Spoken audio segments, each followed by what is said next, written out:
Enfin, l'accord pour les pourparlers de paix intermaliens paraphé par le gouvernement et les groupes armés du Nord Mali, ce soir même après 10 jours de négociations à Ouagadougou. L'attente fut longue, mais l'espoir pour l'organisation de la présidentielle le 28 juillet prochain renaît. Hier, sous l'arbre à palabres, aujourd'hui, dans les bureaux et salles de réunion, les sages des temps nouveaux font le bilan de leurs différentes médiations en Afrique. Ombudsman et médiateurs africains réfléchissent à leur rôle de conciliation dans un contexte africain marqué par des crises. Et puis, où commence l'éducation et où s'arrête le travail domestique des enfants? Difficile équation posée en cette journée mondiale contre le travail des enfants, célébrée en différé hier au Burkina. La réponse résiderait à soustraire les plus jeunes des travaux dits dangereux, dont la liste est en cours de rédaction. Madame, Monsieur, bonsoir. C'est fait, la signature de l'accord pour les pourparlers de paix intermaliens est en fait une réalité.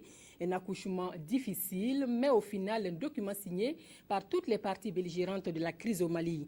La partie gouvernementale et les groupes armés du Nord Mali ont convenu d'un cessez-le-feu à compter de ce jour, une résolution qui devrait donner toutes les chances à l'organisation de l'élection présidentielle du 28 juillet prochain. Le film de la signature avec Nyaki Teda. Enfin, des signatures qui vont faire renaître l'espoir d'un retour de la paix au Mali. Longtemps annoncé, c'est finalement cet après-midi que les protagonistes de la crise au Mali ont accepté de signer l'accord de pourparlers intermaliens. En paraphant et en procédant à la signature de l'accord, le gouvernement du Mali et les groupes armés acceptent de conjuguer les efforts pour une sortie de crise dans le dialogue. L'accord signé exige aux parties en conflit un arrêt immédiat des hostilités et une implication de part et d'autre dans la bonne tenue de l'élection présidentielle du 28 juillet prochain.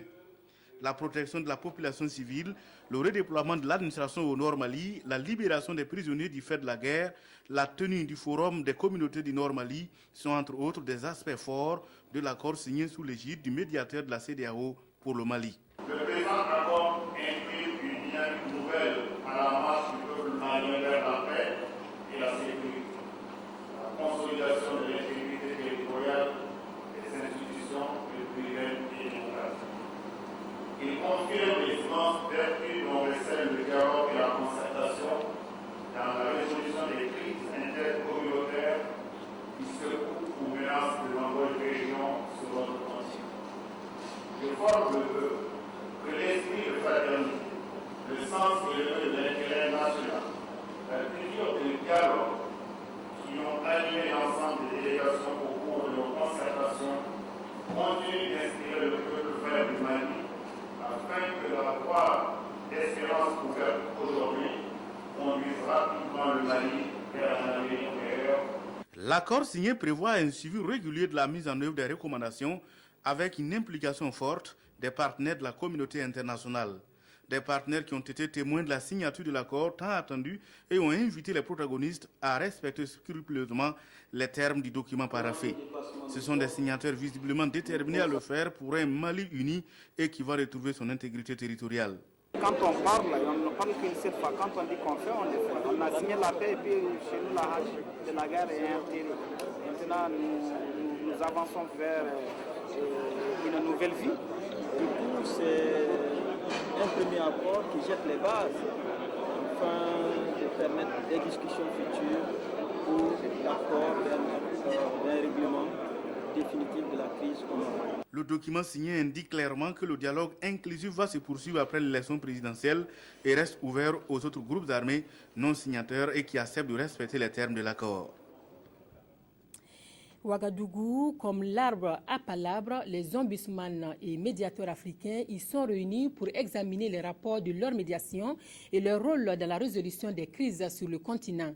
La 5e réunion du comité exécutif de leur association ouverte ce matin dans notre capitale servira aussi de tribune à celle du Centre de recherche sur l'ombudsman africain et de la zone Afrique de l'Institut international de l'ombudsman. 4 jours de travaux serviront à la dizaine de délégations venues des différentes régions de l'Afrique de débattre des stratégies nouvelles dans une Afrique en proie aux crises. Adama Koulibaly. Venus des 4 coins de l'Afrique, les médiateurs et ombudsman se sont retrouvés à Ouagadougou dans le cadre de la 5e réunion du comité exécutif de leur association. La rencontre de Ouagadougou devrait examiner des décisions prises lors de la 4e session de Luanda tenue en mars dernier relative à la vulgarisation du concept d'ombudsman et de médiateur, à la lutte contre la corruption ou encore à la promotion de la bonne gouvernance, gage d'un contexte favorable à l'exercice de cette fonction. Le médiateur ne peut jouer pleinement son rôle que dans un environnement de paix et de stabilité. Malheureusement, certains pays africains vivent des situations de troubles, de crises sociopolitiques larvées ou de conflits armés. Il est donc du devoir de chacun de demeurer vigilant, de s'investir, de contribuer à l'instauration d'une paix durable, propice au renforcement de l'état de droit, d'une administration publique effective et performante, ainsi qu'à l'éclosion et à l'épanouissement des droits et des libertés des citoyens. En outre, la coopération entre l'Union africaine et l'Association des ombudsmans et médiateurs africains sera au centre des échanges pour définir le rôle de ces institutions dans la recherche de solutions aux différentes crises en Afrique, notamment au Mali. Le Burkina Faso a effectivement accueilli et a abrité et hébergé aussi les commissions de réconciliation, le conflit d'un pays frère, c'est-à-dire du Mali. Et là, nous sommes vraiment touchés pour tout ce qui, effectivement, le gouvernement Faso doit effectivement faire afin que la paix va retourner à ces pays membres de notre association, c'est-à-dire le Mali. Cette rencontre de Ouagadougou qui verra la réunion du conseil d'administration du Centre de recherche de l'Ombudsman africain et de la zone Afrique de l'Institut international de l'Ombudsman devrait outiller ces organisations pour relever les défis de la gouvernance, de la paix et du développement en Afrique. La Fédération des associations professionnelles de la santé privée au Burkina, elle, est préoccupée par l'amélioration de son plateau technique. Le soutien et l'accompagnement du gouvernement seront d'un grand apport pour l'acquisition du matériel en vue d'une offre médicale de qualité. Les membres du bureau sont allés ce matin solliciter l'implication du chef du gouvernement. Compte rendu d'audience avec Maxime Zango. À l'instar de bien d'autres structures, les professionnels de la santé évoluant dans le privé connaissent également des difficultés et non des moindres dans l'exercice de leurs activités. Des préoccupations qui affectent négativement la qualité de leurs prestations. Par cette démarche auprès du Premier ministre, ils espéraient bénéficier de son soutien et de son accompagnement. Les grandes préoccupations, c'est d'abord faire le ménage en notre sein, c'est-à-dire au sein des différentes structures de santé, au sein des différentes associations, pour que nous soyons en harmonie avec les patients que nous accueillons et que nous puissions trouver les voies et moyens pour justement donner des prestations de qualité à nos malades et avoir le soutien également pour pouvoir nous équiper convenablement afin de pouvoir bénéficier de plateaux techniques convenables qui nous permettent une prise en charge normale, régulière des patients dont nous avons la charge. La Fédération des associations des professionnels de la santé privée, c'est 14 structures, toutes impliquées dans la prise en charge des malades sur tout le territoire national. Les membres qui repartent rassurés, selon le chef de délégation, l'ancien président Jean-Baptiste Ouédraogo, disent avoir obtenu du chef du gouvernement des promesses fermes. Des promesses qui vont consister en un plaidoyer auprès des membres du gouvernement et des partenaires techniques. Un enfant, un beau sourire. Voilà ce qu'offre le Lions Club Ouaga Acacia aux élèves de l'école primaire de Kinfangé. Les adultes vont aussi en bénéficier, rassurez-vous. L'activité consiste à offrir des soins bucco-dentaires gratuits aux plus jeunes. 202 enfants et 60 adultes en ont bénéficié du 3 au 8 juin dernier. Le reportage est de Oumou Sissé et de Nyaki Teda. Un beau sourire à un enfant, c'est l'objectif de cette activité du Lions Club Ouaga Acacia. Pendant 6 jours, les élèves de l'école primaire de Kinfangé et des adultes de la localité ont reçu des soins bucco-dentaires. Nous avons tout de suite pensé qu'il était bon d'aller à la base et déjà initier les enfants à l'hygiène dentaire. Les initier à l'hygiène dentaire, il s'agit d'abord de dépister les maladies bucco-dentaires qu'ils ont et puis leur expliquer pourquoi ceci est arrivé et comment l'éviter. Et par la même occasion, leur prodiguer aussi, leur donner des soins bucco-dentaires. Des soins bucco-dentaires qui ont concerné 202 enfants et 60 adultes. L'activité a pu être réalisée grâce à l'appui du Secours dentaire international. Le Lions Club Ouaga Acacia, en initiant ce projet, un enfant, un beau sourire, veut prévenir la carie dentaire chez les enfants en leur offrant des soins gratuits. La protection des enfants passe aussi par leur soustraction au travail domestique. La journée mondiale contre le travail des enfants, célébrée en différé hier au Burkina, tire la sonnette d'alarme. Difficile de donner une définition claire du travail domestique en opposition à l'éducation domestique. En attendant la liste des travaux dits dangereux, les enfants, eux, en ont déjà leur petite idée. Construire une maison et travailler dans les mines, ont-ils révélé à Godefroy Bazier. C'est au pas de course que les enfants sont venus participer à la célébration d'une journée qui est dédiée à leur protection. Le travail domestique les expose à toutes sortes de risques. C'est pas bon de donner les travaux difficiles à les enfants. On ne doit pas laisser les enfants construire les maisons.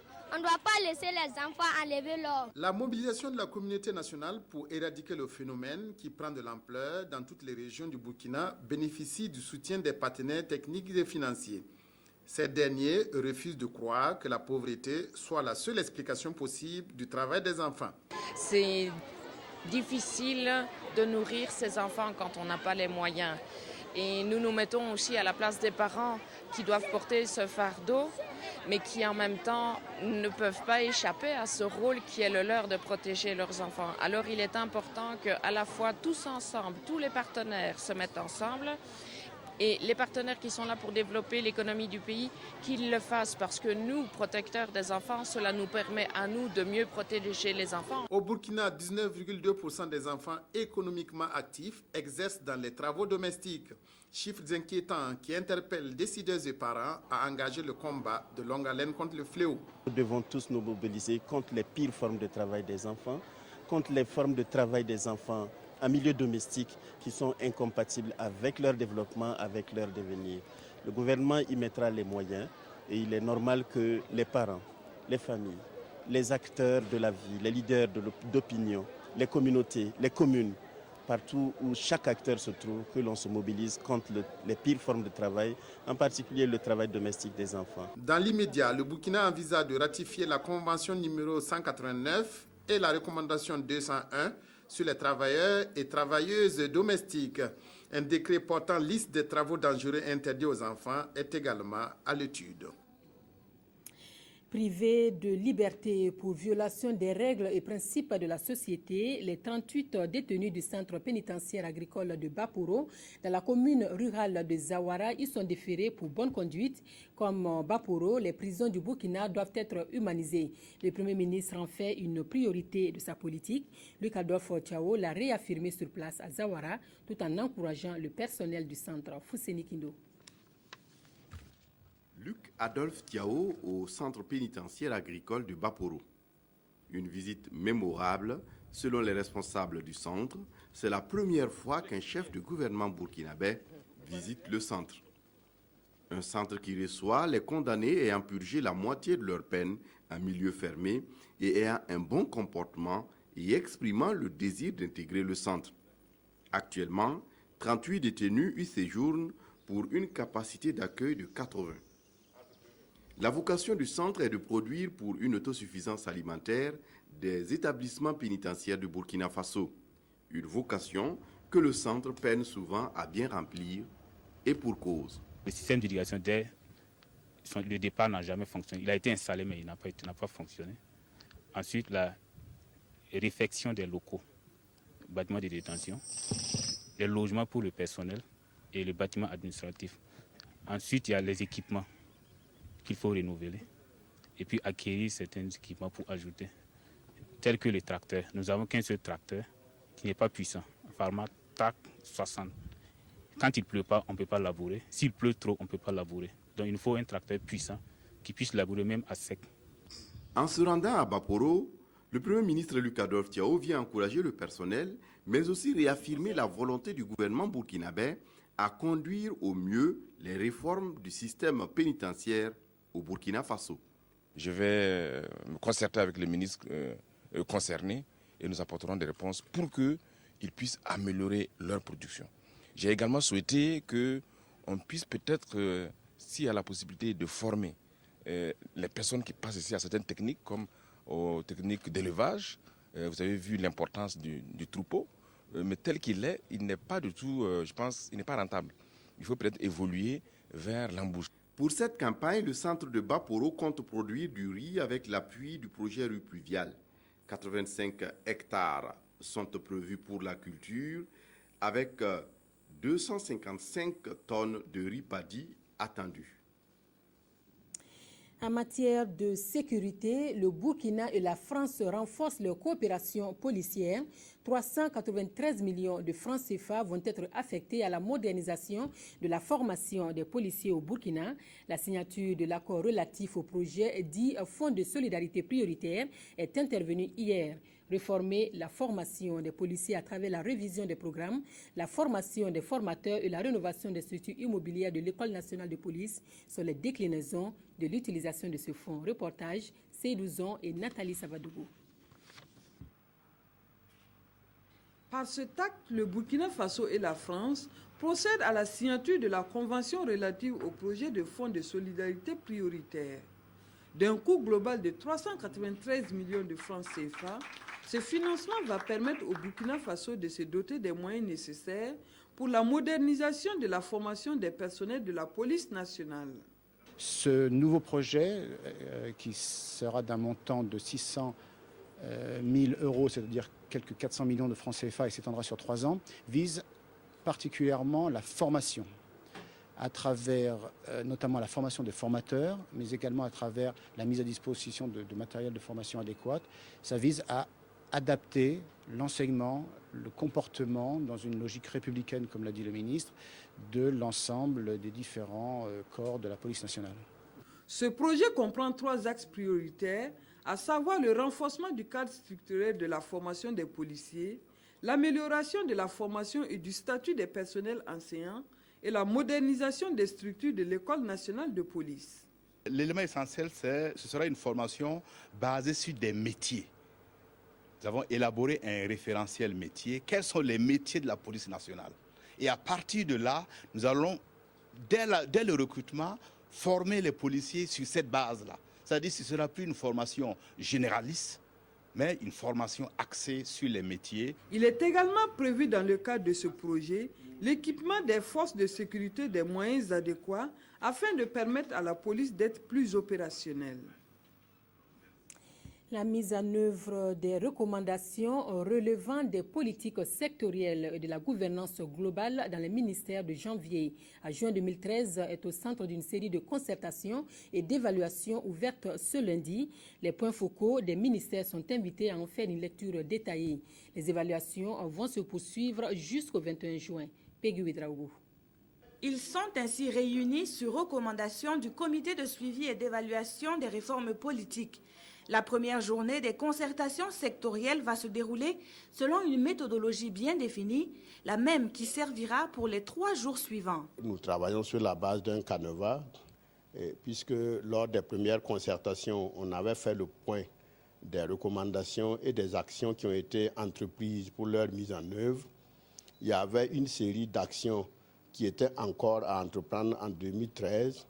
Le fond de l'exercice, c'est de partir de ces actions qui étaient à entreprendre pour vérifier si elles ont été effectivement entreprises et les noter maintenant comme activités réalisées et voir quelles sont les activités qui vont se poursuivre et les noter comme activités encore à entreprendre ou même des actions nouvelles qui vont être initiées. Du 17 au 21 juin, les points focaux des départements ministériels vont se succéder au secrétariat permanent des réformes politiques. Ces concertations d'évaluation vont ainsi recueillir des informations capitales relevant des politiques sectorielles et de la gouvernance globale, et ce, pour la période allant de janvier à juin 2013.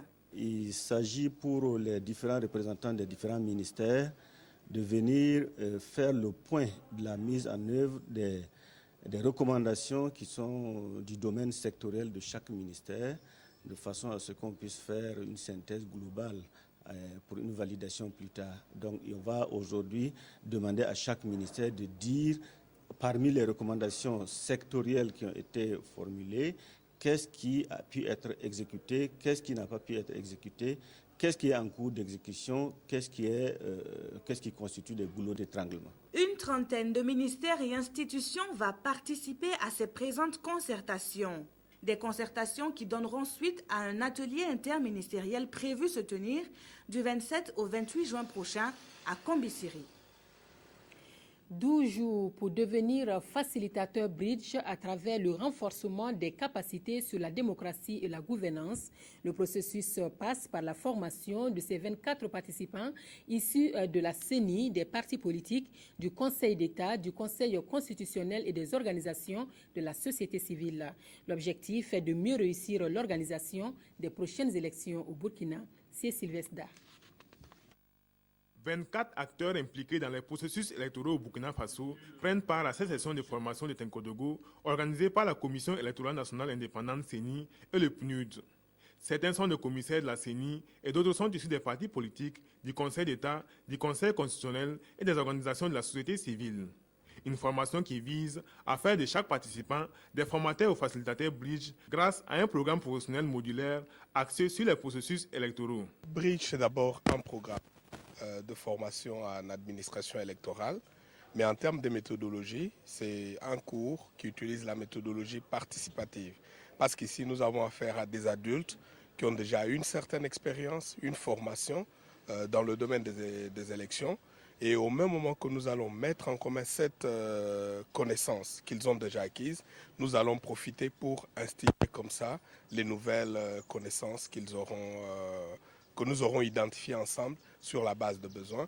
La session de formation prévue pour 12 jours sera sanctionnée par des certificats d'accréditation Bridge. À leur tour, ça sera possible pour eux d'animer et de co-animer des ateliers de formation modulaire selon les différents thèmes qui peuvent intéresser l'organisation des élections. Ça peut aller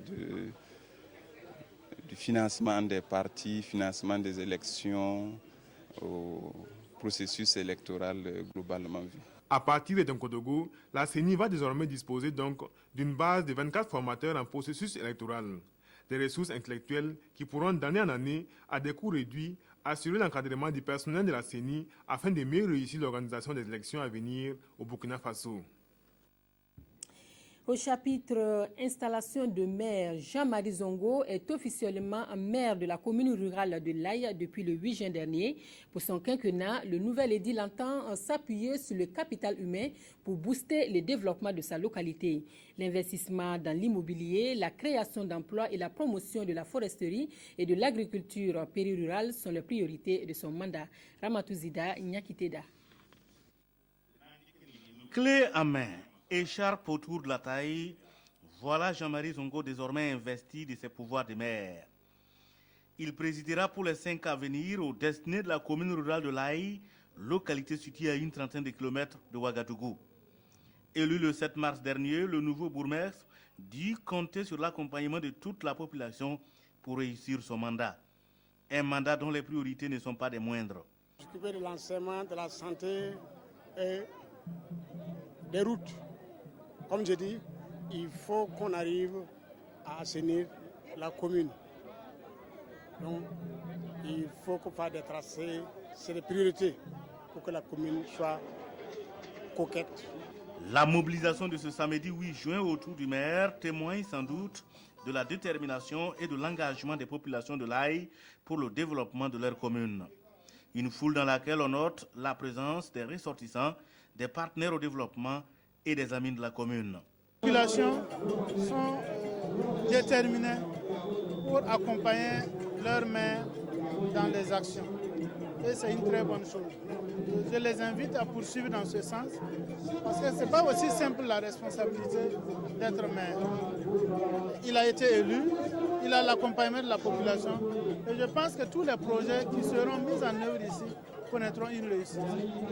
Je ne fais que le souhaiter bonne chance, bon vent, et que son bilan soit positif. Jean-Marie Zongo est convaincu que le développement de sa collectivité passe par des investissements à long terme. C'est pourquoi il invite les ressortissants à mettre en valeur les parcelles en souffrance de construction. Au cours de son quinquennat, le maire entend également promouvoir la foresterie et l'agriculture périrurale. L'objectif étant d'assurer le bien-être des 12 000 habitants de la commune de l'Aïe.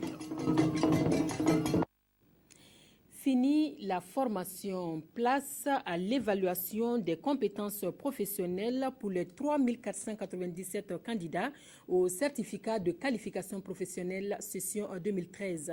À la conquête de ce diplôme depuis ce matin à Ziniaré, les candidats devraient faire valoir leurs aptitudes pratiques au-dessus de 12 de moyenne pour espérer décrocher ce parchemin qui va leur ouvrir le marché de l'emploi. Kadi Sanogo. 403, Sawadro Soumaïla. Après vérification de l'identité des candidats, les compositions démarrent par les premières épreuves pour l'obtention du certificat de qualification professionnelle CQP. Dans le centre des Ignarés, ils sont 165 candidats qui composent en électricité bâtiment ou en coupe-couture. À l'instar de ces candidats, ils sont au total 3 497 candidats répartis dans 58 jurys et 49 centres à travers 10 régions du Burkina. C'est un examen qui certifie sur les compétences professionnelles. Donc l'accent est mis sur la pratique, les compétences pratiques. Ce qui fait que au niveau pratique, si vous avez moins de 12, vous êtes éliminé. Nous sommes venus là pour les encourager. Parce que comme vous le savez, c'est une discipline qui vient de commencer dans notre pays, notamment en ce qui concerne ces examens-là, le certificat de qualification professionnelle. C'est pour encourager tous ces apprenants dans les différentes filières. 11 métiers sont concernés pour la session 2013 du CQP. Tout est mis en œuvre pour le bon déroulement des épreuves. Je suis candidat en électricité bâtiment. Je suis confiant ce matin au niveau des examens. Je suis sûr, par bénédiction de Blanc-Dieu, on verra tout. Ça ira. Le certificat de qualification professionnelle se déroule en un tour. Les résultats devraient être disponibles dans une semaine. En fin de formation aussi, 31 élèves inspecteurs de la 18e promotion de l'École nationale des douanes vont à la conquête du diplôme d'études supérieures. Les soutenances de mémoire ont débuté ce lundi à Ouagadougou. Les thèmes soutenus sont d'actualité. En première ligne, les facteurs motivant la fraude douanière et les solutions préconisées pour juguler le fléau. Compte rendu de soutenance avec Pélagie Savadougou. Les facteurs motivant la fraude douanière et les solutions préconisées pour juguler le fléau, c'est le thème inaugural des soutenances de mémoire des élèves en fin de cycle à l'École nationale des douanes. Un thème présenté et soutenu par Kassoum Ouedraogo, inspecteur divisionnaire des douanes. Il justifie son thème par la recrudescence des actes de fraude ces dernières années. Après 18 mois de formation, il doit faire valoir ses aptitudes devant cet auditoire et prétendre au diplôme d'études supérieures des douanes. Il y a quand même une petite différence par rapport aux années passées parce que ce sont des thèmes qui tiennent quand même compte de l'actualité. Les questions concernant les activités minières, les questions concernant la modernisation de l'administration douanière. Voilà un peu, j'allais dire, la différence qu'il y a cette année par rapport aux autres années. La principale, c'est surtout le fait que nous avons inspecteurs des douanes. L'an passé, nous en avions seulement 17. L'année prochaine, nous en aurons seulement 15. Après lui, ce sont 30 autres candidats qui vont passer devant le jury pour défendre leurs idées. Pendant 72 heures, ils vont s'appesantir sur des thèmes variés, des sujets relatifs à la sécurisation des recettes douanières, la criminalité transfrontalière, la protection des espèces animales pour une douane verte et bien d'autres. La particularité de la formation de cette année est le nombre élevé de candidats parmi lesquels on note 15 Burkinabés, 6 Gabonais, 5 Togolais, 3 Centrafricains et 2 Tchadiens. Avec pour mission d'assainir les finances publiques et d'éradiquer la corruption dans toute la chaîne de l'administration, l'autorité supérieure de contrôle d'État se donne les moyens de sa politique. Sensibiliser pour mieux convaincre sur l'impact négatif de ces fléaux sur le développement et la paix sociale. Dans le collimateur de la campagne initiée ce matin par l'ASCE, le monde de l'industrie, du commerce et de l'artisanat et les acteurs intervenant dans le domaine économique. Drissa Seri. Les secteurs de l'industrie, du commerce et de l'artisanat recouvrent des domaines d'activité où les transactions sont souvent très importantes. À travers ces secteurs, on peut aisément mesurer l'ampleur de la corruption et son impact sur l'économie. Dans une démarche pédagogique, l'autorité supérieure de contrôle d'État a décidé de sensibiliser les acteurs de ces secteurs. Le Premier ministre nous a demandé, nous a instruit d'intensifier la campagne de sensibilisation. Et je suis heureux que ce matin, avec le ministère du Commerce et de l'Industrie, que nous avons cette rencontre où vous avez des acteurs qui sont très actifs dans le domaine économique et social. De temps en temps, leur rappeler leurs obligations, je pense que c'est une bonne chose. Afin de créer les conditions pour que les activités se déroulent dans les règles de l'art, le ministère de l'Industrie, du Commerce et de l'Artisanat a élaboré une cartographie des risques. Dans la lutte engagée contre la corruption, cette séance de sensibilisation apporte de l'eau au moulin du département. Il est bon que nous puissions sensibiliser l'ensemble de nos collaborateurs sur l'éthique, sur la morale, mais aussi sur le fait qu'ils doivent avoir beaucoup de comportements qui bannissent la corruption pour qu'aujourd'hui l'État, les finances publiques puissent être préservées. Donc ce matin, notre venue, c'est d'abord pour donner un signal fort que nous voulons que dans le secteur du commerce, de l'industrie et de l'artisanat, les activités soient, en tout cas des activités saines, que les agents soient des agents rigoureux, qui ne soient pas des agents corruptibles, mais aussi qui ne favorisent pas la corruption au sein de l'administration. La lutte contre la corruption est un combat de longue haleine. Pour l'ASCE, c'est un combat collectif dont le succès déterminera positivement l'avenir de chacun et de tous. La Direction générale de l'aménagement du territoire et de l'appui à la décentralisation s'est dotée de nouveaux projets de guide méthodologique de planification locale. Les acteurs de la décentralisation ont été invités à en prendre connaissance, une prise de connaissance qui devrait aboutir à la validation de ces guides. Seydouson et Moumouni Soubeiga. Valider et amender les nouveaux projets méthodologiques des plans communaux et régionaux, c'est ce qui justifie cette rencontre des acteurs de la décentralisation.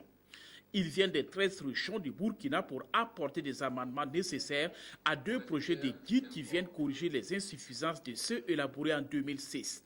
Les premiers plans qui sont élaborés datent quand même de quelques années et nous avons constaté qu'il est nécessaire qu'on puisse faire une mise à jour de ces plans-là. Et plusieurs raisons. D'abord, il faut tirer le leçon de l'expérience, la mise en œuvre sur le terrain. Mais l'autre raison qui est principale, c'est que depuis lors, on a eu une nouvelle stratégie au plan national, qui est la SCAD.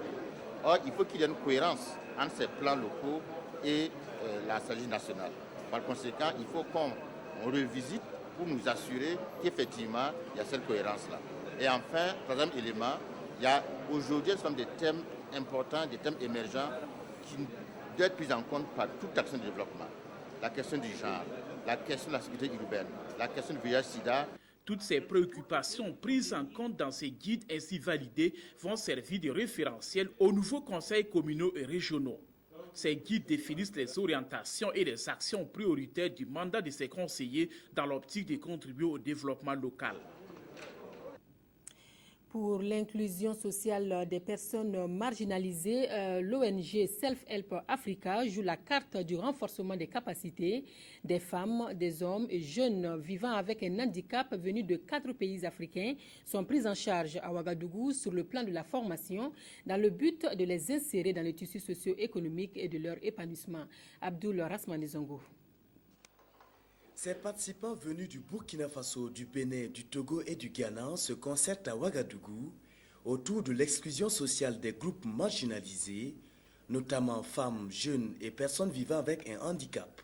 L'initiative est de l'ONG internationale Self-Help Africa et vise à un partage d'expériences réussies en vue de prendre en compte les besoins spécifiques des groupes marginalisés dans les projets et programmes de développement. Le but de cet atelier est de permettre nos partenaires d'échanger et de partager leur expérience en matière d'inclusion de ces personnes marginalisées dans le projet et aussi de voir ensemble comment on peut mieux faire.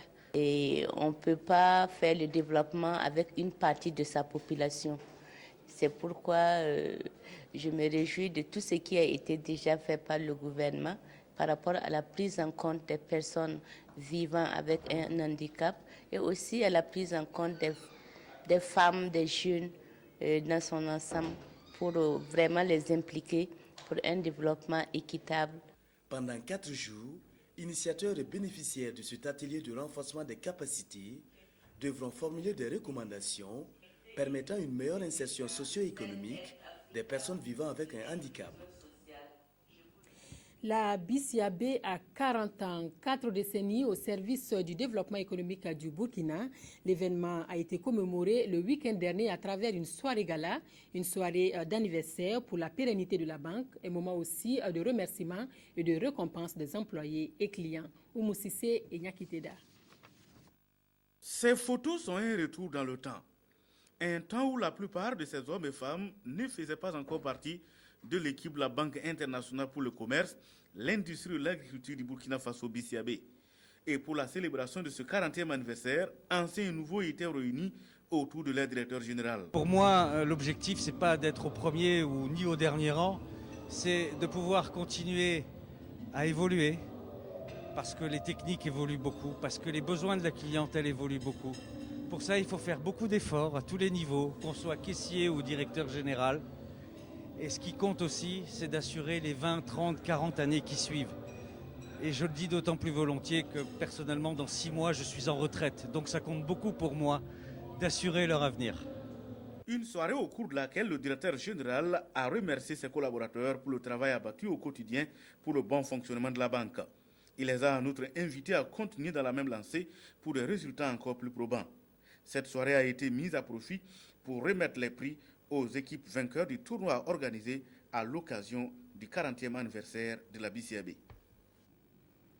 Une célébration en vue, celle de l'artiste et de la fête de la musique le 21 juin. Le ministère de la Culture et du Tourisme se veut partie prenante de cette fête. Une fête qui va se tendre sur 3 jours, du 19 au 21 juin, avec au programme exposition d'objets d'art, rencontre entre l'administration et secteur privé de la culture et organisation de podiums d'animation musicale à Ouagadougou et Bobo-Dioulasso. Résumé de la conférence de presse tenue ce lundi avec Ramatou Zida et C. Sylvestre. Dans quelques jours, les musiciens du monde entier seront à l'honneur. Célébrée le 21 juin de chaque année, la fête de la musique est une tribune qui permet de célébrer l'artiste et d'ouvrir la musique au plus grand nombre des populations. Dans la veine des préparatifs de cette fête, la rencontre de ce lundi 17 juin est l'occasion pour le département de la culture et du tourisme burkinabé de présenter les grandes lignes des activités de l'édition 2013. Pour la célébration de la journée de l'artiste et de la fête de la musique, va se dérouler essentiellement en une exposition d'art plastique qui va commencer le 19 sous le hall du ministère de l'économie et des finances et ça va durer 2 à 3 jours. Et deuxièmement, vous avez le 20. Nous organisons une rencontre, c'est une première, entre l'administration culturelle et, j'allais dire, les acteurs donc, du secteur privé de la culture. Pour cette édition, le ministère de la Culture a fait appel aux initiatives du secteur privé. C'est ce qui motive la rencontre du 20 juin prochain avec ses promoteurs de la culture autour du thème « Contribution de la culture à l'atteinte des objectifs de la SCAD ». L'autorité administrative et politique de ce pays s'est rendu compte que la culture et le tourisme étaient des secteurs, j'allais dire, loin d'être vraiment budgétivores et inutiles, étaient un secteur porteur. D'où vraiment ce thème qui permettra donc de réfléchir autour de toutes ces questions de développement et du rôle de la culture dans le développement. À l'occasion de cette fête, plusieurs podiums d'animation musicale gratuite seront implantés à Ouagadougou et à Bobo-Dioulasso. Il est également prévu le 22 juin prochain un concert d'hommage aux musiciens burkinabés disparus depuis 1960 jusqu'à nos jours. pas du tout contents. Les victimes de la crise ivoirienne l'ont fait savoir. Leur colère va à l'endroit de la CPI, la Cour pénale internationale, qui a ajourné l'audience de confirmation des charges contre Laurent Gbagbo. Par centaines, victimes et parents de victimes sont descendus dans la rue pour exiger que justice soit faite. Seul contre tous, le président russe reste toujours égal à lui-même face à la pression des 7 autres membres du G8. Pour Vladimir Poutine, pas question d'intervenir en Syrie. Le sommet du G8 qui s'est achevé ce jour en Irlande du Nord peut se contenter de l'accord sur la question du commerce qui a fait l'objet de la présentation d'un front uni sur les paradis fiscaux.